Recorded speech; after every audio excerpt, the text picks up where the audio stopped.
se ha cumplido el plazo, está cerca el reino de Dios, hacían referencia precisamente a la venida del Mesías, que es lo que ha sucedido. ¿Cómo estoy yo, Señor, respondiendo a tu llamada? Fijaros que la respuesta de los discípulos dice que inmediatamente dejaron las redes y lo siguieron.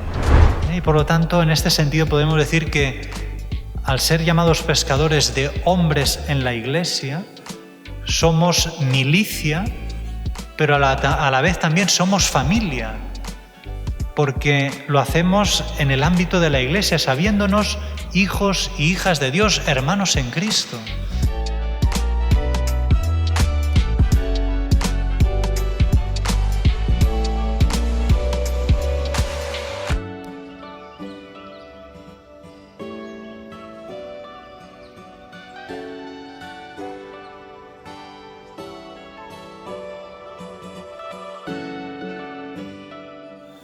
El Señor esté con vosotros. Lectura del Santo Evangelio según San Marcos. Después de que Juan fue entregado, Jesús se marchó a Galilea a proclamar el Evangelio de Dios. Decía: se ha cumplido el tiempo y está cerca el reino de Dios.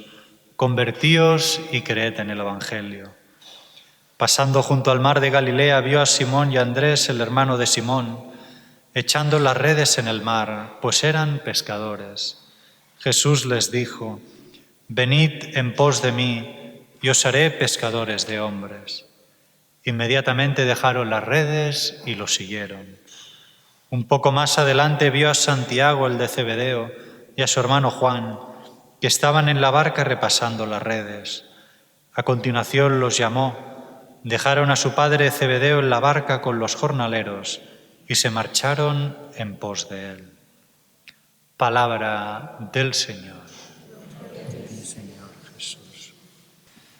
Que Jesús comience su predicación cuando cesó la de Juan el Bautista porque lo encarcelaron. Significa que el tiempo de las promesas ha finalizado y que ahora empieza el tiempo de la realización de las promesas. De hecho, las expresiones «se ha cumplido el plazo», «está cerca el reino de Dios», hacían referencia precisamente a la venida del Mesías, que es lo que ha sucedido, ¿no? Que en Cristo Jesús el Mesías ya está aquí y, de hecho, a través de él, Dios se ha hecho cercano a nosotros de una manera inimaginable, pues es el mismo Dios hecho hombre. Y por lo tanto, ahora el reino de Dios ha llegado a nosotros. Dios reina a través de Jesucristo en medio de nosotros y lo atestiguan los milagros, las curaciones, la expulsión de los demonios. El reino de Dios ya está aquí entre nosotros, porque está en Cristo Jesús Dios actuando con la fuerza de su divinidad, ¿no? Y por eso ahora podríamos decir que ha culminado todo lo antiguo y ahora está sucediendo algo nuevo, que ya se está dando en Jesucristo y que continuará en sus discípulos cuando venga Pentecostés y se derrame sobre ellos el don del Espíritu Santo y Cristo pueda reinar en las almas de sus discípulos y seguir extendiendo el reinado de Dios por medio de prodigios, de milagros, de maravillas, ¿no? Aquello que empezó con Jesús luego continuará en sus discípulos. Y por eso las palabras de Jesús: convertíos y creed en el Evangelio, porque la conversión, la apertura a acoger el Evangelio, son las disposiciones interiores necesarias para hacer morir en nosotros lo antiguo, el pecado, y poder hacer que nazca el hombre nuevo, ¿no? Por eso, como dijo Jesús, a vino nuevo ordes nuevos, ¿no? Porque ahora lo nuevo va a empezar en los discípulos a través de Pentecostés y va a continuar la obra de Jesucristo, ¿no? Por eso Jesús, que quiere hacer llegar su reinado de amor a las almas, que quiere hacer llegar el amor salvífico de su corazón a nosotros los hombres, empieza ya escogiendo y llamando a sus discípulos, aquellos que continuarán su misión aquí en la tierra, ¿no? Como dirá Jesús luego, una vez resucitado, como el Padre me ha enviado a mí, así también os envío yo a vosotros, ¿no? Y fijaros qué bonito que es el Señor quien llama, es Jesús quien escoge. Que esto era diferente. En la época de Jesús eran los discípulos quienes escogían a su maestro. Pero en el caso de Jesús es al revés. Es Él quien escoge a sus discípulos. Él es quien escoge y quien llama. La llamada viene de Él y solo de Él. Es Él quien te ha escogido a ti, quien te ha llamado a ti a ser pescador de hombres, a continuar su misión aquí en la tierra. Y que por lo tanto el hecho de ser escogido por parte de Dios, de ser llamado por Él, es una gracia, es pura gratuidad de Dios, ¿no? Sería bonito llevar a nuestra oración personal precisamente el hecho de que hemos sido escogidos por Dios, que tú has sido escogido, que has sido llamado, ¿no? Y por eso una buena pregunta que nos podemos hacer, ¿no? Es, Señor, ¿qué tengo yo que te hayas fijado en mí para llamarme a ser pescador de hombres? ¿Qué has visto en mí para que me hayas escogido y me hayas llamado a ser pescador de hombres, a continuar tu misión en este mundo? Y otra pregunta, quizá no tan complaciente, podría ser, ¿cómo estoy yo, Señor, respondiendo a tu llamada? Fijaros que la respuesta de los discípulos dice que inmediatamente dejaron las redes y lo siguieron. Inmediatamente dejaron las redes, ¿no? Claro, seguir a Jesucristo siempre implica dejar atrás cosas, renunciar para poder seguirlo. Pero en el caso de los discípulos, fijaros que no solo dejaron algo, en este caso las redes, su trabajo, sino que en el fondo dejaron y renunciaron a su vida, tal y como la tenían pensada.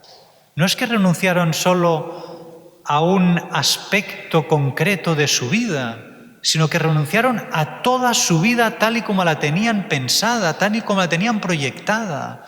Jesús les llevó a que renunciaran realmente a todo, no a algo en concreto o a algunas cosas, sino a todo. Y Jesús también nos pide a nosotros, ¿no? Y nos podemos preguntar, Señor, ¿qué me estás pidiendo a mí? ¿Qué es lo que me estás pidiendo que renuncie, que deje atrás para poderte seguir? ¿Qué es aquello que me está impidiendo, que me está obstaculizando el seguirte? ¿Qué es aquello a lo que tengo que renunciar o qué es aquello que tengo que arreglar, que solucionar en mi vida para poder seguirte con fidelidad? ¿No? Y puede ser que el Señor nos esté pidiendo, ¿no?, de renunciar y de dejar atrás esta vida cristiana quizá demasiado mediocre que estamos llevando a cabo. O nos está pidiendo que dejemos de mirarnos tanto a nosotros mismos y que dejemos de pensar tanto en nosotros mismos y pensemos más en los demás.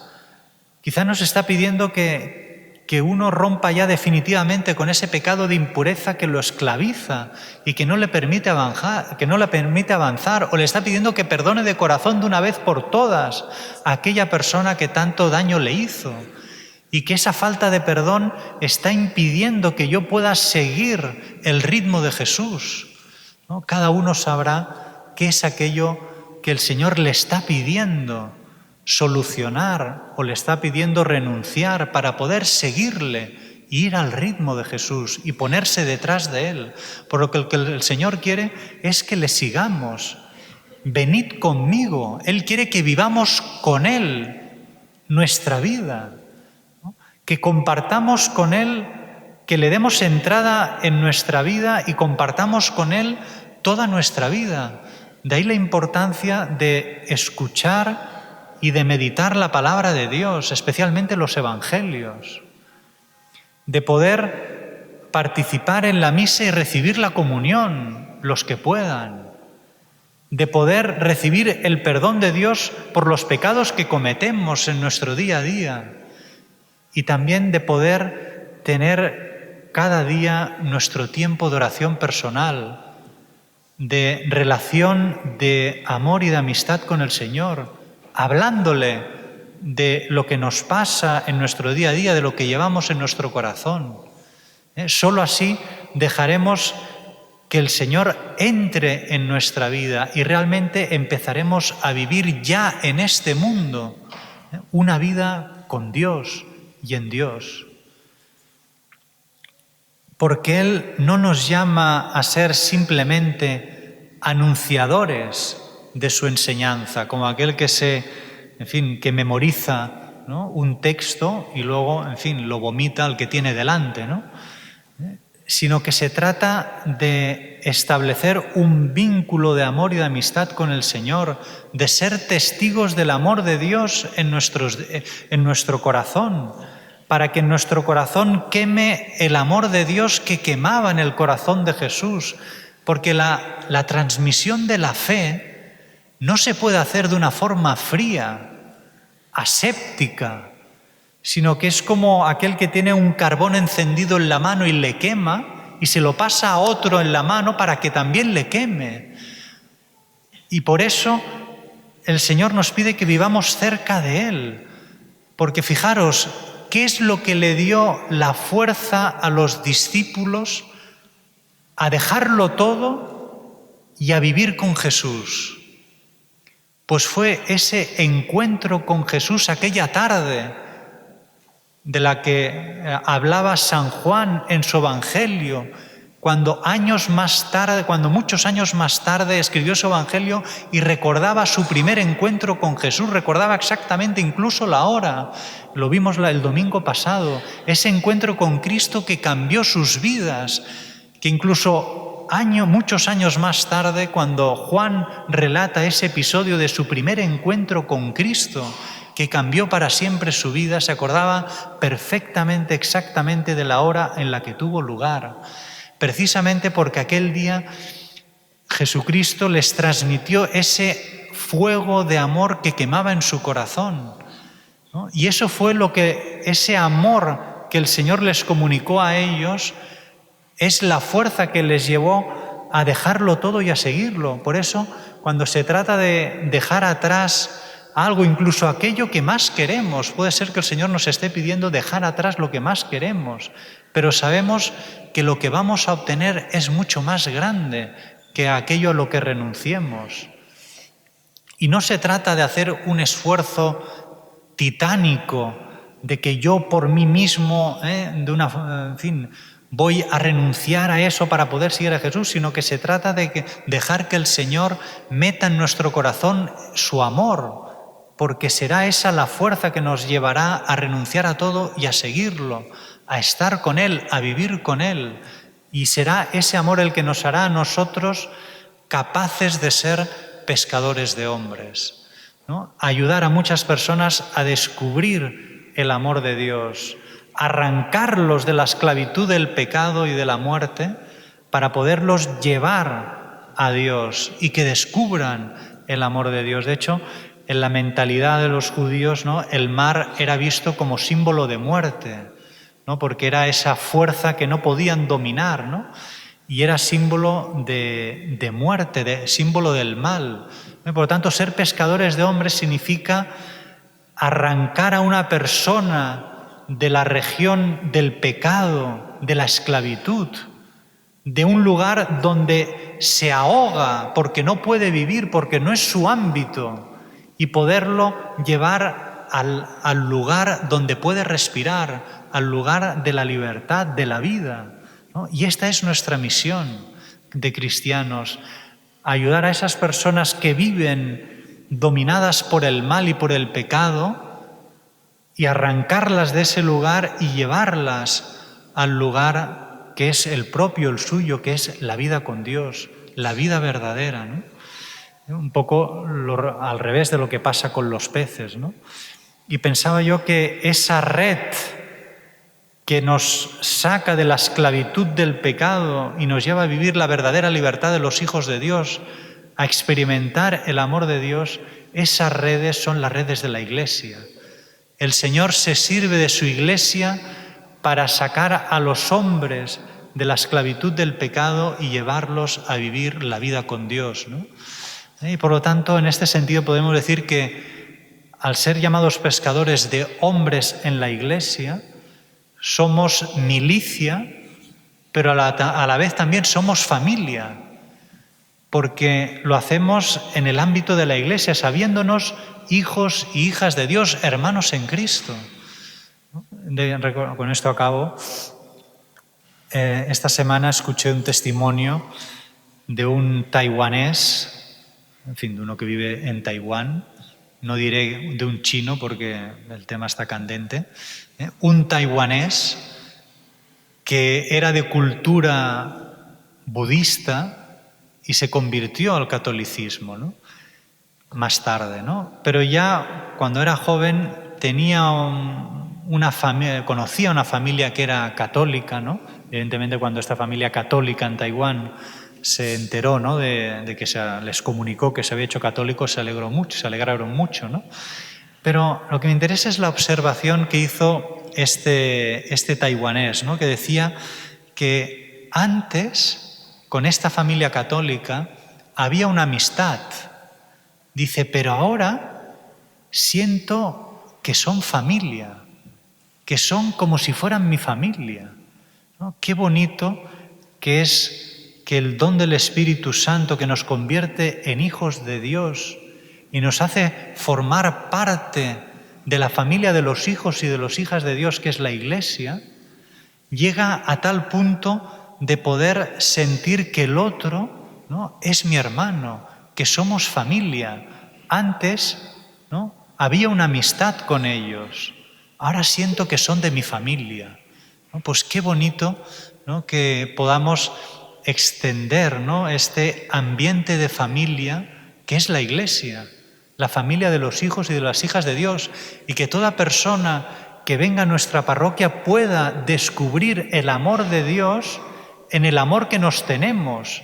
Este era el testimonio cristiano, mirad cómo se aman como si fueran de una misma familia, que se llevan bien, ¿no? Pues que pidámosle a la Virgen, ¿no?, Reina de los Apóstoles, que nuestra pesca sea abundante, que sean cada vez más los que puedan sentirse dentro de las redes de la Iglesia, que no ahoga, sino al contrario, que da vida, que rescata de la muerte y nos lleva al lugar de la vida, a la vida con Dios, ¿no? Pidámosle a la Virgen, ¿no?, pues que nuestra pesca sea abundante para que cada vez más la familia de los hijos y de las hijas de Dios vaya creciendo, y podamos también, pues, ayudar, ¿no?, a que el amor de Dios, el reinado de Dios, se extienda a todas las almas, a todos los corazones. Oremos. Concédenos, Dios Todopoderoso, que cuantos hemos recibido tu gracia vivificadora, nos gloriamos siempre del don que nos haces. Por Jesucristo nuestro Señor. Que sepáis que el próximo domingo a las 6 de la tarde en Tarrasa habrá un concierto benéfico, que los beneficios irán para Cáritas. Quien estuviera, la entrada vale 12 euros. Quien estuviera interesado, aquí tenemos entradas y también pues ya completaremos la información sobre este concierto solidario a beneficio de Cáritas. Y luego también que sepáis que en la mesa de la entrada de la iglesia, aquella hoja que os di la semana pasada, digo por si alguno no vino, que era una hoja en la que, pues en fin, la intención era animar, ¿no?, a que cada uno haga su oración personal, y entonces es bastante, en fin, práctica, ¿no? Así que hay un momento que habla, ¿no?, de qué es rezar, cuándo rezar, dónde rezar, cuánto tiempo rezar, ¿no?, cómo rezar, ¿no? Y ahí ponía varias sugerencias, en fin, que nos ayude, ¿no?, para alimentar nuestra relación de amor, de amistad con el Señor y que vivamos realmente, ¿no?, una vida con Él. El Señor esté con vosotros. La bendición de Dios Todopoderoso, Padre, Hijo y Espíritu Santo, descienda sobre vosotros. Podéis ir en paz.